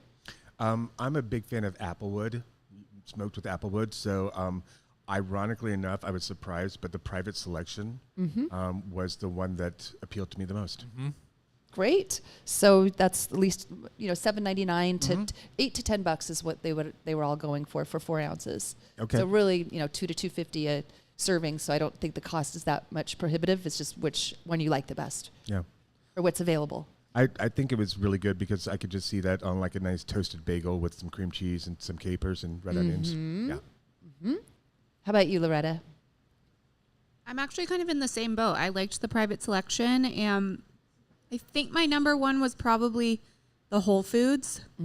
And I think number 2 was probably Private Selection. The Whole Foods one is just slightly less smoky tasting to me, which I think just aligns with my taste preference more. But I liked the texture of it. The Trader Joe's one was not my favorite because it's cut so much thicker, I think. And I like that really thin, almost see-through kind of slice. And then, weirdly, the duck trap was actually probably my least Me too. favorite. Too. It didn't have the right texture to It me. was too mushy like for too me. soft. Yeah. Yeah. Mushy. Yeah. I wrote yuck on that. So you wrote yuck on that Yuck- one. What yuck. else did you write? I love the Gerard and Dominique, and maybe because I kind of know their story a little bit too, and they're local, so maybe that kind of I Influenced, jaded. yeah. Yeah, a little bit. You know, I think. I had my 21st birthday at Gerard's up on No way. up in Bothell. Yeah, Gerard's restaurant. Right. And Up on the hillside in Bothell. oh, that's so cool. Yeah. And that's why they couldn't find this lox, this European style, so he started doing it himself for the restaurants, and that's how he got into And he this teamed business. up with Dominique. Yes. Yeah. So I love that one. And Fifi, Dominique's wife. Oh, there we go. Then the private selection I thought was okay. Again, maybe I was influenced, but I didn't like the texture. Trader Joe's was okay. And Whole Foods was my second favorite. It was really good, but it was a little salty. But I thought it was good. That's probably why I like it. Yeah. Yeah, the Whole Foods cold smoked sockeye salmon traditional was my favorite of the Okay. group. It is applewood, And oak, And oak. it says. oak. And I cheated a little bit because I went through all the ingredient list. Uh-huh. And I love their ingredient list. Smoked sockeye salmon and salt. Right. And I think that I love that simplicity, super clean. I like the texture.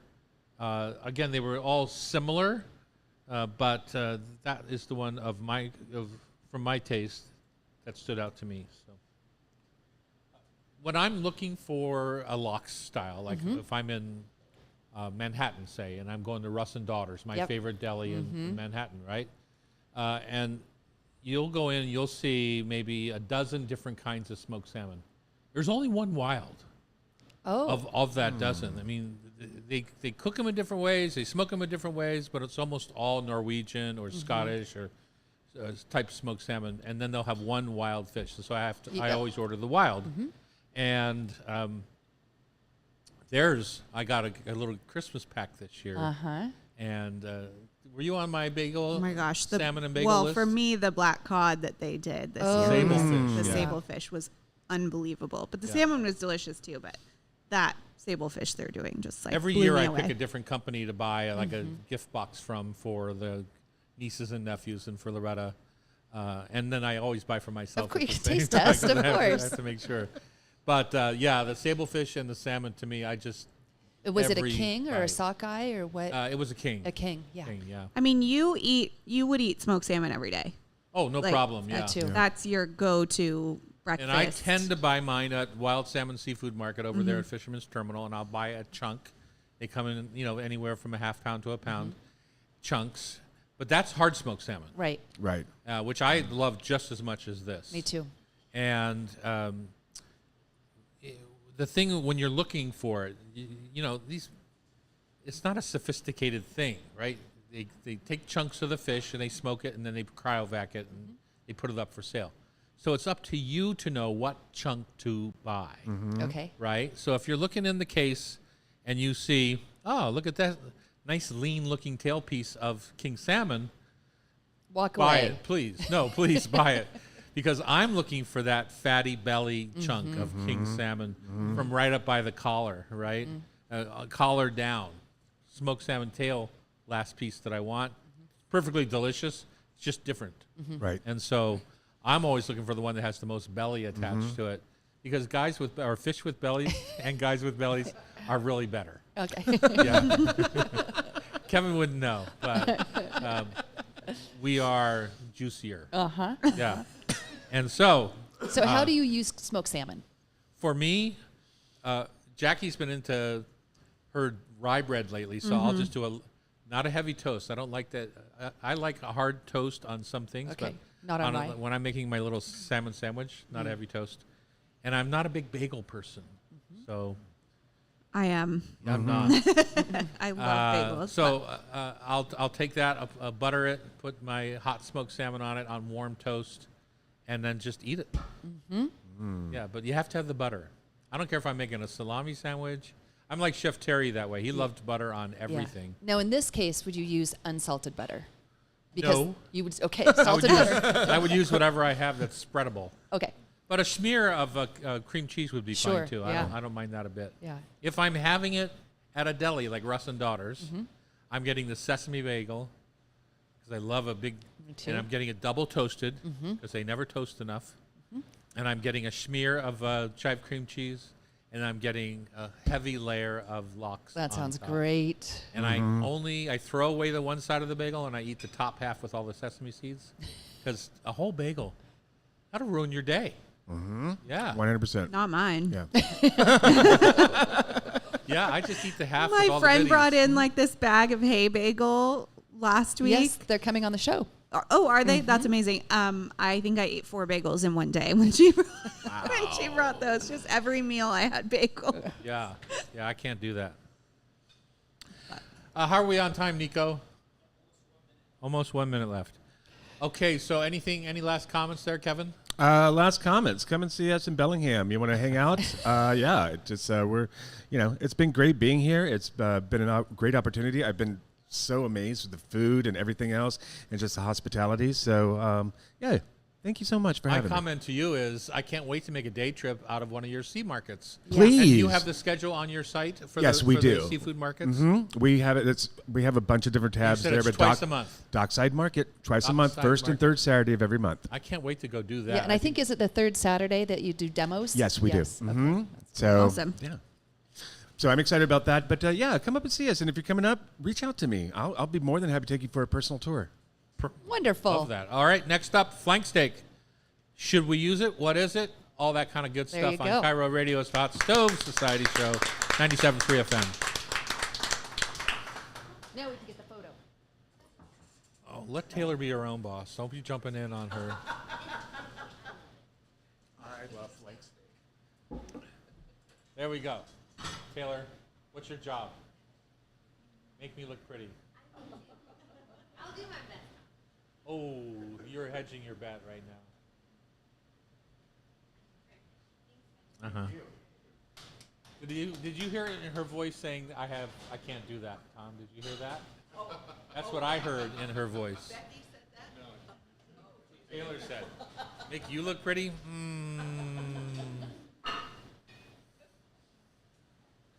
Taylor, what was your favorite salmon? Oh, I actually didn't try. I'm so full from everything else. I can see you're shoving your face full of food right now and you didn't try her salmon. I know, I was very full. But this You're going to get uninvited to the radio show. I liked the duck trap and the Gerard and company. Sure. Good. Whole Foods, the bottom one. But they were all very similar. Yeah. So was there a favorite or how important? You can't what? I know I haven't bought anything on Amazon in 2 weeks.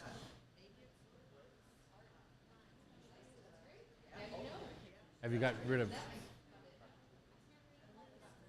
Target?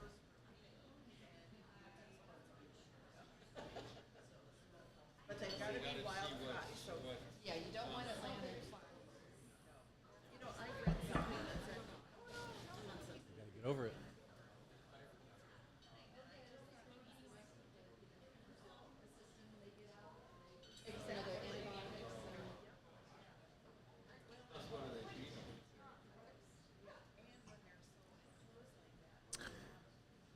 All right, we're back here in the kitchen on Cairo. Becky's at the producer chair. Nico's on the technical chair. Loretta's in the co-host chair. And I'm Tom Douglas. Nice to meet you. Not in a chair. Not in a chair. I do stand to do the show. You know, do, I'm a yeah. cook, so I have always stood. My whole life I've stood at the stove. I or- rarely see you sit. Yeah, I don't like it. Restaurants, but not for too long. Which You is get funny up. because I have a flat butt. How did I get that? if I never sit on it. Don't answer that, Becky. Just saying. Okay, flank steak. What do you remember about flank steak growing up? Because we used to cook it all the time, and I haven't cooked one in years. I love flank steak. I remember always loving flank steak. I remember one of my go-to like birthday meal requests was Thai beef salad with grilled flank steak. I also feel like we had the Calbee flank steak, the marinated flank steak, a decent amount. Yeah, I don't know. I don't think it would have become as big of a staple in my cooking if I didn't grow up eating it Yeah. frequently. And I feel like I did. I don't know when I kind of fell away from it, and it wasn't for any particular reason other than I love skirt steak, and skirt Okay. steak is more marbled, as is hanger steak. I was wondering if it changed at all when I wasn't around, because one, I've always liked like very lean meat, but two, I think often the flanks that you're getting, it's a lot for two people. So if you're Yeah. just cooking for two, I didn't know if maybe you stopped buying them because they're always bigger than that. But Well, it's a never good point. stopped I you from wonder- buying like a whole brisket or something. Yeah, so. I know. But it's a good point. I don't know if psychologically I started to go looking for a smaller Yeah. cut. I don't think so. I just think I fell in love with skirt steak. Yeah. Okay. And the place that I remember first having skirt steak and recognizing the cut was at Andy's Diner on 4th Avenue South in the old railroad cars. Okay. And they're still there. I Oh, think Yeah. wow. It's a Chinese restaurant now. Yeah. But I used to sit at the counter at Andy's Diner and watch the chefs. That was always my favorite thing to do, no matter where. Still to this day, I'll sit as close to the kitchen as possible anywhere I go. But I used to sit there and watch, and they would sell a lot of skirt steaks, and they would kind of cook them halfway and then put them into a vat of barbecue sauce on the grill, kind of like And they'd sitting finish, warm yeah. by the grill. And then when they got the order for one, they would pull it out and sear it off and put it out. And supposedly they were cooking them to a temp, like medium or There's no way. But I did it. That's kind of when I first had my first skirt steak that I can Okay. remember. And you would have to be pretty old, I think, to remember Andy's Diner. Because it was very much a business person's place. Like your grandmother went there, Grandma Dot went there Okay. all the time. Because she worked right in that Yeah, area. right there. Okay. She went to Adolfo's and to Andy's Diner because they're hard drinking. Both places hard drinking, kind of good old food. And so your grandmother was a hard drinker and a smoker, and everyone smoked, everyone drank, and that's just the kind of place it was. So I'm not sure at what point I was making, getting back to flank steak. So I did cook it a lot. Yeah. And for me, when I cook them, I will pound them out a little bit to just kind of break up those long strands of meat that are in flank. You do have to cut across the grain like everyone Must, tells you. yes. I give them a hard sear on both sides after I've marinated them, and we'll let them rest to a medium rare. You can actually serve it rare, although it doesn't quite tenderize enough, in my opinion, Okay. to serve it too rare. So medium rare to medium to me is a better temperature for cooking flank steak. Okay. So we're talking 120 degrees or so. And I cut it. I cut the flank steak lengthwise down the middle, Yep. depending on the size, so that I end up with much smaller slices. Trying to cut across an entire Yeah, more like 8 or 4-inch 10 slices yeah. instead of instead of an 8 or 10 inch slice across the entire flank steak. Okay. And that just gives you kind of like the right portion size when somebody's helping yourself. And that you are exactly right. In our house, the two main ways we had flank steak were Calbee style, so marinated in thick sweet soy, ginger, garlic. And I always love Today that would because have it a little chili crisp. caramelizes Yeah. so crispy on the outside. On the And outside. flank steak, I think, can be hard to get that char on the outside because it's such a thin cut of meat that Yeah. you're trying not to overcook it, right? But So, yeah, I love that. Like, If you're on the charcoal grill, you have to be on the hottest spot of Yeah. the charcoal grill. If you're in a cast iron pan, same thing, smoking hot. smoking hot, yeah. And then for me, the most famous flank steak I've ever made was for my book, Tom's Big Dinners. And I had called Dale Chihuly. I was doing this chapter for, I did 13 different kind of big dinners, and one was a celebration of Dale Chihuly. So I called him to find out if that was okay, number one. Right. And if it was okay, what kind of food do you like?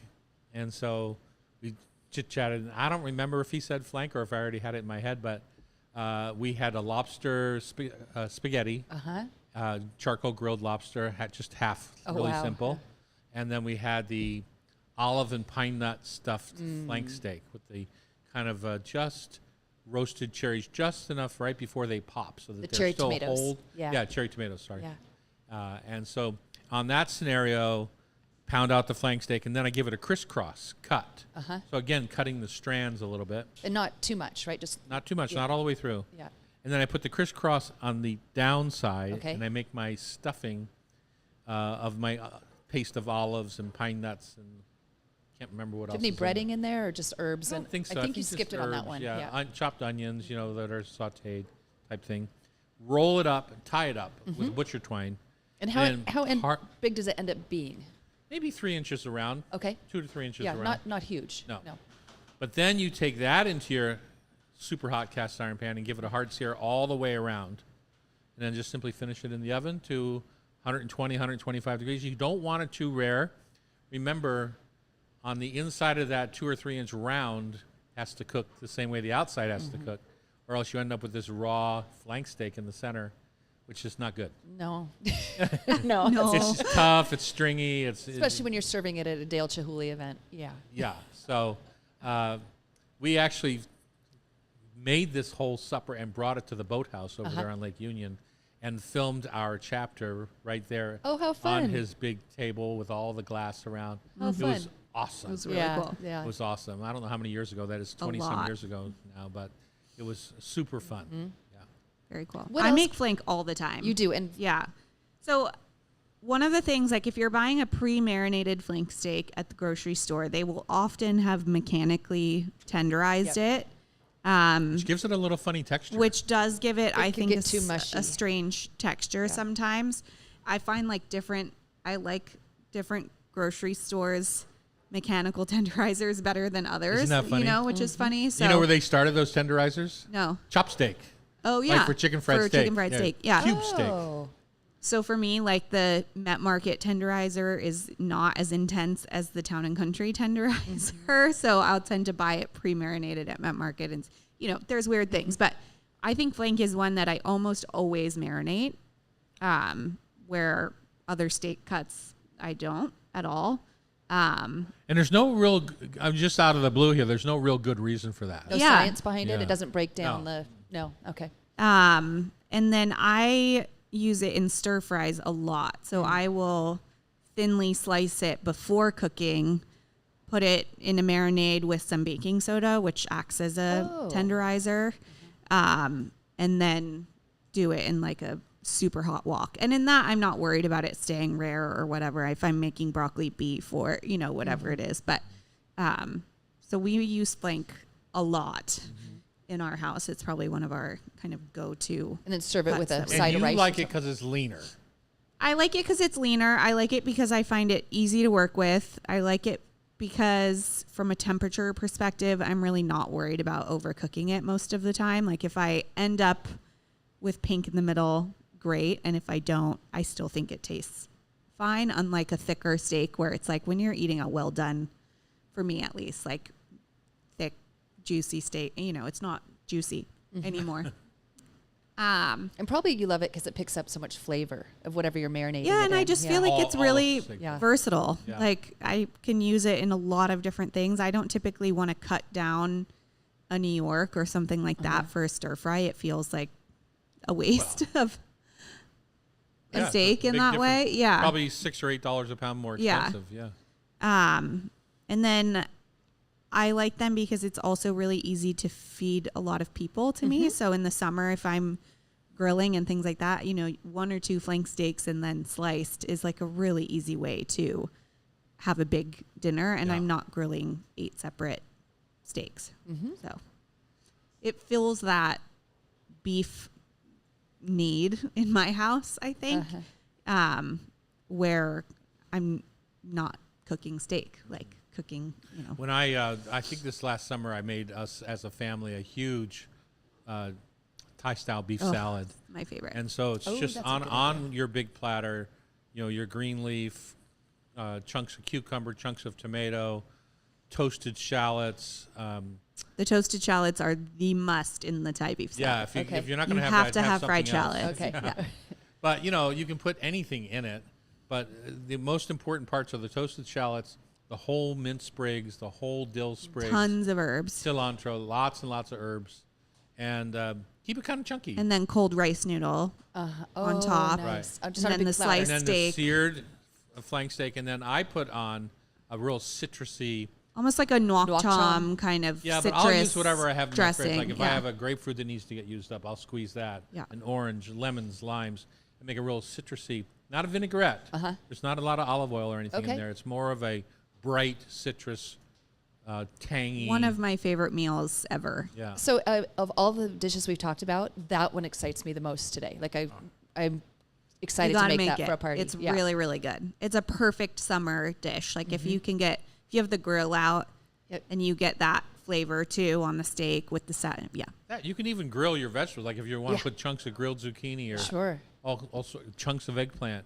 It's probably not Vietnamese, like it's Right. a Thai beef salad or Vietnamese. Thai. Like Thai. But it is certainly your adaptation Yeah. of the style of dish. Sounds wonderful. Yep. And Thai, I think, really comes from like the peanuts. We'll often put like chopped peanuts. I think those fried shallots lean that Thai or Vietnamese direction kind of Yeah. thing, but Great.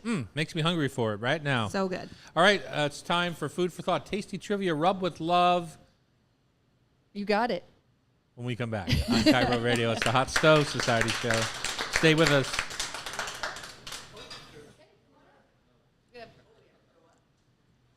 You can sit there. No, you don't have to. You can stay right there. We're happy to take on one.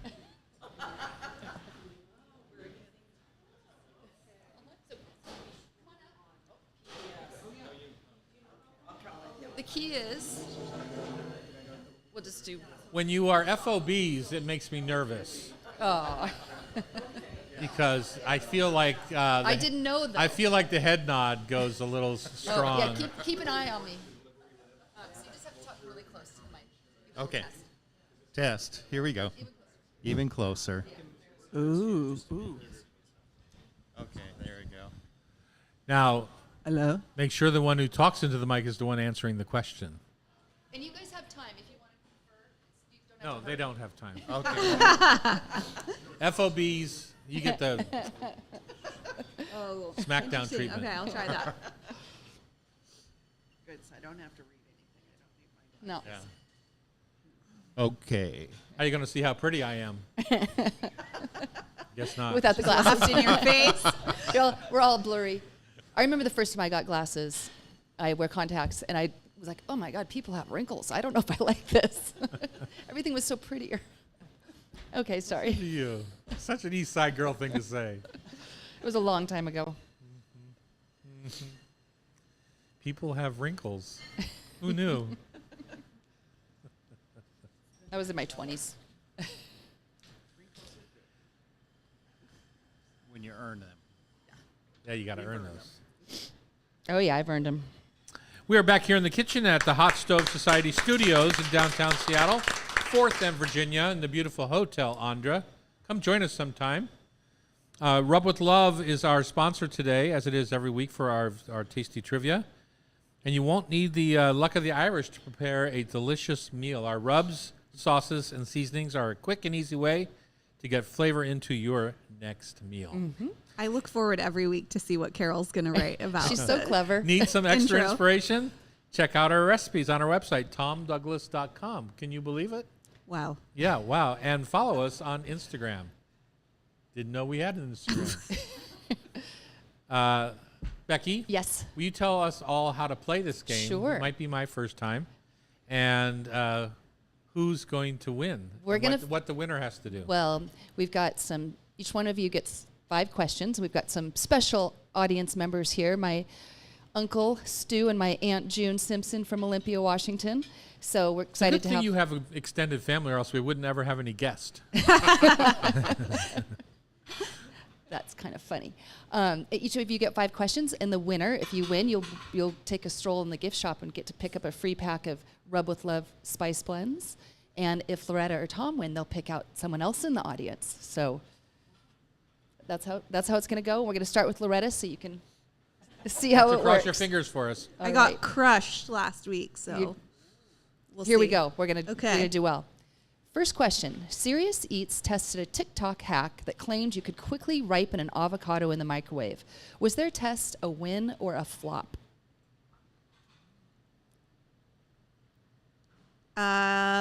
Flop. It was a flop. The avocado turned slick and sweaty with a strange flavor described as undercooked chicken. Gross. Yeah, so good job. Number 2, which Irish beer is the most consumed on St. Patrick's Day? Guinness. You said it earlier, you did. Over 13 million pints are served worldwide on March 17th. Wow. Okay, number 3, true or false?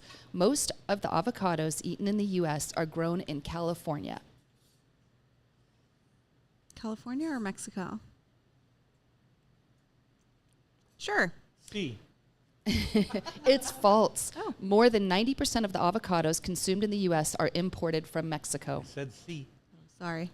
Can't even give her a hint. Number 4, which popular tea blend gets its distinctive flavor from the oil of bergamot? Earl Grey. You Love got it. it. Okay. I hate it. That's no hesitation there. Final question. What powered the heating element of the original Kids Easy Bake Oven when it debuted in 1963, well before your time? What was the heat source? Why'd you have to bring that up for her? I don't know. A light bulb? A light bulb, a 100-watt light bulb. Good job. Wow. Loretta, 4 out of 5. Come on. Been redeemed. You know we were part of the Easy Bake Oven cookbook with Madeline Dow. Oh, that's Yeah. cute. Yeah. I didn't have one. My parents couldn't afford it. So, all right. Do you want one now or No, they're plug-in now or something, Oh. right? And they're all, yeah, no, thank you. just But get an air fryer? Thank you. There you go. Thank you. All right, Stu and June, you ready? Okay. Okay, number 1. Somewhere between a coffee and a dessert, an Italian affogato contains espresso poured over what other star ingredient? An affogato.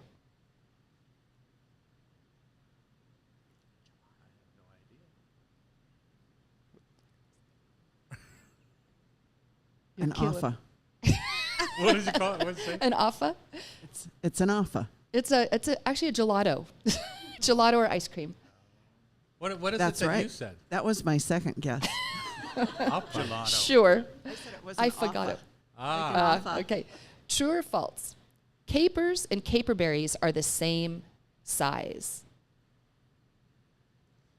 False. False. I saw that, Becky. No, You- I didn't. You mind your manners. I stopped myself. I stopped myself.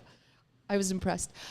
Capers are the tiny early flower bud of the caper plant, while caper berries are the fruits that form after the flowers bloom and are pollinated. They're the size of olives, so good job. Okay, number 3. Where did pineapples originate? Would you like options? Yes. Asia, South America, or the Hawaiian Islands?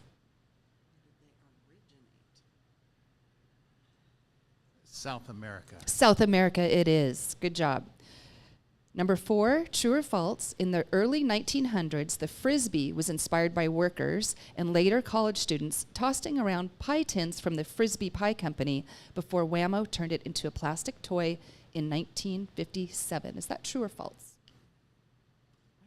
I'd say that's true. Yeah. It is true. Apparently in the 1940s, their apricot prune whip and cherry cream pies were all the rage. Okay, final question. Boy, I could hardly wait to try the Apricot, prune. prune whip, and cherry cream pie. Yep, and it was from the Frisbee Pie Company, spelled Frisbie, where Wham-O changed the E so they could use the name. Huh. Yeah, so it really was a thing. I thought for sure that was one that you had fun writing. Well, I did, but didn't make it up.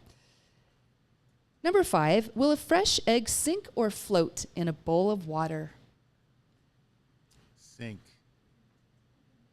A fresh egg will sink and lie horizontally. That's very true. Good job. That's how I test if my eggs are good or not. Oh, you Put them in did? a glass. If they float, I throw them away. There you go. So we got a tie. We're going to go into a tiebreaker. We'll see if it's 2 or 3 ways. Okay. Maybe he's going to get 5 out of 5. Oh, of course. That's always an option. Yeah. She does not have very much faith in you. Yeah, there's a lot of confidence going on there. Okay. Number 1. Which fruit did avocados surpass in 2017 to become the highest value agriculture commodity imported into the U.S.? Tomatoes. Oh, that's good. That's a good guess. Bananas. It was bananas. Okay. Number 2. What crunchy bits might you find in a brownie? These bits are not chocolate, and they can be controversial. Nuts of any sort. Nuts of any sort. Do you have a specific one? I agree. Walnuts are not. That's what I. Yeah. Yep, you got it. Absolutely not. I heard you threw away your sister's walnuts when she brought them over for Christmas. Yes. Yes. Okay, number 3. True or false? Storing onions and potatoes together helps them stay fresh longer. 100% 100% Oh my what? God. true. It's No, false. they Onions make each other's release. way worse. Yeah, they release ethylene gas. I love that gas. which can cause potatoes to sprout and spoil. So, okay, number 4. Which flavor? What do you have against ethylene? It ripens things too fast. Yeah, like bananas and apples. Okay. And which flavor, known for its deep caramel-like sweetness from molasses, is predicted to be flavor of the year for 2025? Which flavor? Palm sugar. Good. Brown sugar. Palm sugar is brown. You'd give him that? You guys are awfully nice. Final question. Today, over 90% of American households own a microwave oven. It was discovered by accident back in 1945 after scientists noted that something had melted in his pocket while he was working with radar technology. What was Ooh, that that's a item little too that close melted? for comfort. Yeah. What was the item that melted in his pocket? Think of a snack. What would a scientist eat as A a chocolate bar. A chocolate bar. You got it. Good job. It would have melted either way. Yeah. 3 out of 5. Even my son knew that. All He right, we brought have a it up. little. Okay, Quick ready? tiebreaker. All right. Okay, so just Okay, you have to- shout it out. Just Oh, shout it out. it out? Okay. How many tines does a fork 5. have? A dinner fork. 4. 4. Loretta got it. You guys got to be a little quicker. So Loretta's the winner, so she'll pick out someone in the audience. Beautiful. All Thank right. you. Thanks for playing. Thanks, you guys. If you want to be part of the show, you can join the community on YouTube Live at Tom Douglas & Co. Or buy a ticket and join us here in the studio on Thursday mornings generally. Although we have a big mashup coming here. Yeah, we got a lot of Because triple shows. I'm heading out of country for a bit. So make sure you check our schedule on thehotstovesociety.com. Our show is produced by Becky Guzak. Our technical wizard today is Nico Caballero. And our talented editor at Cairo is Sean. Please don't call me Del Torre. If you miss any episode of our Hot Stove Society show on Cairo, feel free to listen via podcast. Subscribe with your favorite podcast app. Thanks for listening.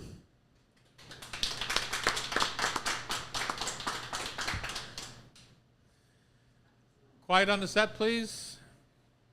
Hi, I'm Chef Tom Douglas. And I'm Loretta Douglas. Today on the Hot Stove Society radio show, we dish on peanut noodles. Kevin Coleman's here from Bellingham and Sea Feast. Hot Stove Society tasting panel takes on wild, cold-smoked Alaskan sockeye, and we delve into flank steak and shepherd's pie. Good job. Thanks, you guys, and thanks for being such great talkers.